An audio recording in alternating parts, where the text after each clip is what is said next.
मकर संक्रांती निमित्त तेजस्विनी महिला उद्योग समूहाच्या वतीने महिलांसाठी हळदी कुंकवाच्या कार्यक्रमाचं आयोजन करण्यात आलं होतं। सालाबाद प्रमाणे यंदाच्याही वर्षी तेजस्विनी महिला उद्योग समूहाच्या वतीने महाराष्ट्रातील विविध धार्मिक स्थळांपैकी एक असे श्री दत्त महाराजांचे मूळ स्थान पिठापूर या ठिकाणी धार्मिक दर्शन सहलीचे आयोजन करण्यात आले आहे। जवळपास 100हून अधिक महिला माता भगिनींचा यामध्ये प्रामुख्याने सहभाग असणार आहे। याच पार्श्वभूमीवर माजी उपमहापौर दिलीप कोल्हे व त्यांच्या पत्नी मंगला दिलीप कोल्हे यांनी जुनी लक्ष्मी विष्णू चाळ परिसरामध्ये महत्त्वाची बैठक बोलावली होती।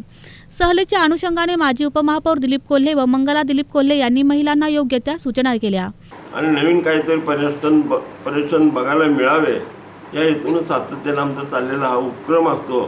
परंतु सगळ्यांचं म्हणणं होतं की पिठापूरला दत्तांचा जन्म जिथं झाला त्या भूमीत आपण जायचं, दर्शन अभिषेक करून त्यानंतर त्या परिसरातील पिठापूरच्या जे 5-6 टेम्पल आहेत बघण्यासारखे त्या ठिकाणी सर्व महिलांना तिथून लक्झरीत घेऊन जाऊन तिथं सगळे धर्मस्थळं बघून मुक्काम करून दुसऱ्या दिवशी आम्ही म्हणजे 27 तारखेला 1 वाजता रात्री 11 वाजता पिठापूर ते सोलापूर गाडी आहे त्या लक्झरीमधून आम्ही स्टेशनवर येणार आहे। तिथं राहण्याची व्यवस्था, जेवणाची व्यवस्था, लक्झरीची व्यवस्था या सर्व व्यवस्था केलेल्या आहेत। रेल्वेला जाताना प्रत्येक महिलांना आपलं बर्थचं तिकीट आम्ही हे तिकीट सोलापूरवरून मिळत नाही म्हणून आम्ही कल्याण कोट्यातून या सगळ्या महिलांची व्यवस्था केलेली आहे आणि 10 कार्यकर्ते सोबत बरोबर आहेत आणि 6ची टीम आम्ही केलेली आहे। समजा कोणाला काय कॉन्टॅक्ट करायचं असेल, कोणी कुठे गेला असेल आलं असतं ते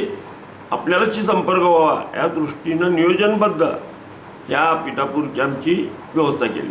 दरम्यान या बैठकीप्रसंगी मकर संक्रांतीच्या पार्श्वभूमीवर महिलांसाठी हळदी कुंकू कार्यक्रमाचे आयोजन करण्यात आले होते। या आध्यात्मिक देवदर्शनासंदर्भात अधिक माहिती माजी उपमहापौर दिलीप कोल्हे व मंगला कोल्हे यांनी माध्यमांसोबत बोलताना दिली।